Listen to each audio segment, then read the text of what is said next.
Должно храниться. Анан кейін өзіңіз нарушение кылып атпайсызбы? Вот шприцы, одноразовые капельницы, откуда у вас? Если у вас массажный кабинет, даже у вас на массажный кабинет у вас санитарного заключения нету. Шундай нарушение менен иштешет. Умывальниктин үстүндө обязательно салфетка болуш керек. Колун жууп туруп, көтөрүп жүгүрүп жүрбөйт да, ушул жерде салфетка болуш керек. Лицензияңыз жок экен, договор умоңуз жок экен, сертификатыңыз жок экен, даже массаж кылганга спец одежда керек. Хотя бы халат кийишиңиз керек, фартук кийишиңиз керек. Медосмотруңуз жок экен, көрдүңүзбү? Ушуларга мынакей.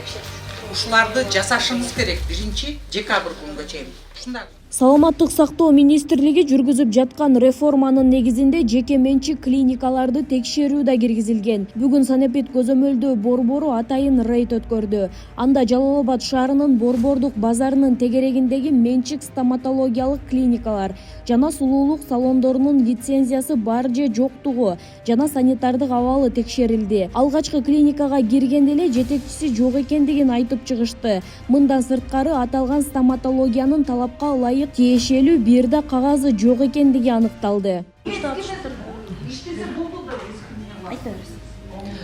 Бул Жалал Абад шаарында Октябрьский стоянкасын жана стоматологический кабинеттер аябай көп экен. Бир жума мурун текшерип келгенбиз. Азыр дагы сиздер менен кошуп келип карадык. Бир жума бул жерде 6 стоматологический кресло бар экен. 6 стоматологический креслонун бир да лицензиясы жок иштеп келишкен. Же санитарный книжкасы жок. Бүт керектүү документтери жок, иштеп атышат. Бардыгына түшүндүрүү иштери жүргүзүлгөнүн азыр документ даярдашып, азыркы күндө жабылып турат.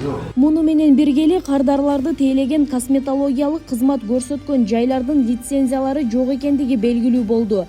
Текшерүүнүн жүрүшүндө аныкталган клиникаларга айып пулдар салынды. Тебя обслужили, сразу аны снимать этип, кийинки келгенге мону хлорный эритмеси менен бир сер артыштап, анын үстүнөн анан кийин жаңы одноразовый белье салып туруп, анан кийин обслуживание кылыш керек. Булар не пойдет.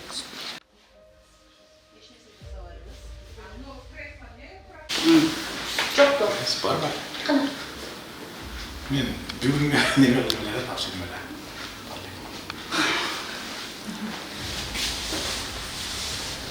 Координатордун орунбасары Зулайха Маратовна, Санепидин көзөмөл директору Ромахан Бекович, Санепидин көзөмөл адиси Малика.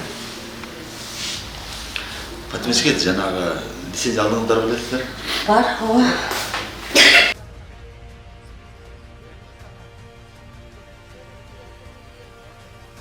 Мен жакшы силер кандай? Ничего тоже.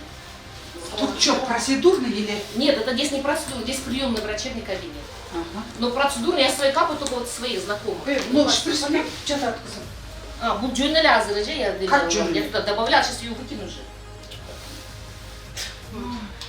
Жоқ, здесь свои, как это не надо говорить, сен кыз сен бир жерде көрдүм, а? Могу бар, кызым. Жака өтүп атчы, мен не отыруп жазып алайын, а? Так, след тааныштырдыбы? Аха. Санепидин көзөмөл областык Ромахан Бекович, Санепидин көзөмөл адиси. Мен Наралиева Малика Эркин.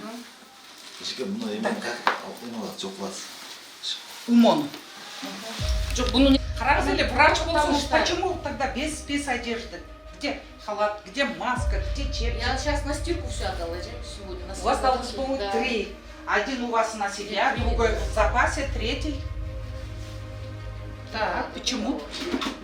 Санитарный книжкаңызды беріңізші, лицензияңыз бар бы? Лицензия бар. Беріңіз. Вдруг мне сейчас с собой нет, я говорю, я завтра по WhatsApp принесу, покажу все вам, или принесу, оно будет по WhatsApp. Өзіңіз врач болсоңыз, ана рабочий местаңызды қарасаңыз. Нет, я сейчас только Кругом бегом или все, нарушение да кетіп Вот. Хранение лекарственных средств на қарасаңыз. Как они хранятся? Нет, здесь я, например, я себя капаю, своих капаю, я просто не храню. Себя, своих, чужих нету. Они все граждане Кыргызской республики. өзүңүзгө кылган кылгачы. Мактан болбойт табычы. Андан кийин капы не болот? Табычы. Бул дегенде сиз жүргөн музейге таштап койдуң. Аны кимдир алышып алып, колдонуш мүмкүн жаш балдар адамчы. Ана бул билесиз, местный аппараттар көрүнөт. Опасно, безопасно депчи. ал сиздин апасы менен безопасныйга кошуп кетип, безопасный мусорду дагы уже сал.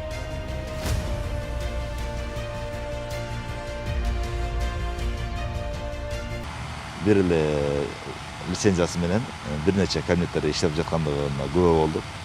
Ошол алынган лицензиянын ошол берилген лицензияга ошол ылайык кабинеттерин иштетип, калган эми ашыкча кабинеттерди же креслолорду мындай токтотуп ишмердүүлүгүн жабууга сунуштарды бердик.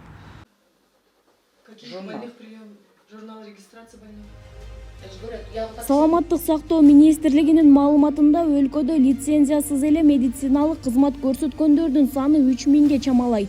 Мындай клиникаларга кайрылып, майып болуп же өлүмгө кабылган окуялар катталган. Буга чейин саламаттык сактоо министри Алымкадыр Бейшеналиев билими жок иштеп жүргөн медициналык кызматкерлер текшерүүлөрдө аныкталып жатканын, аны менен бирге эле уруксаты жок иштеген жеке менчик клиникалардын жабылышын айтып келген. Нуриза Хамракулова, Шайыр Зайырбек уулу, 7 канал, Жалал Абад облусу.